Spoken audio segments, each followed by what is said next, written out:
memory of Mary Alice Gonzalez, who passed away on July 25th at the age of 78. She was a first-generation American. Mary Alice was the daughter of two loving immigrant parents from the island of Pico in the Portuguese Azores. Mary Alice was a Point Loma native in every sense of the word. She attended Rio Elementary, Dana Junior High, and graduated from Point Loma High School. She later graduated from Cal Western University and then attended the University of San Diego Law School. And her education was 100% San Diego. She had degrees in business, economics, and law, and a great love for travel. Mary Alice and her brother Joe founded in 1971 a small travel agency, Balboa Travel, and built it into what is now a nationally recognized travel company.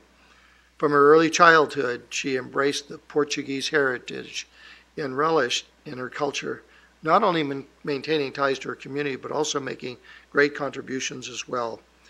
Mary Alice was the first woman ever elected president of the board of directors of the Portuguese SES Hall, and with her husband was co-president of the Portuguese community's two annual festas, very, very big events in this community. Her philanthropy was not limited to the Portuguese community.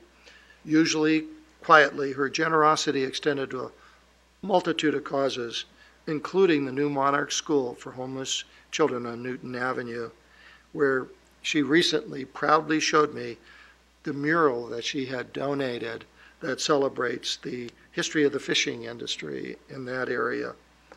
Mary Alice is survived by her brother and sister-in-law, Joe and Marley de Rosa, her brother-in-law and his wife, John and Virginia Gonzalez, and many loving nieces and nephews.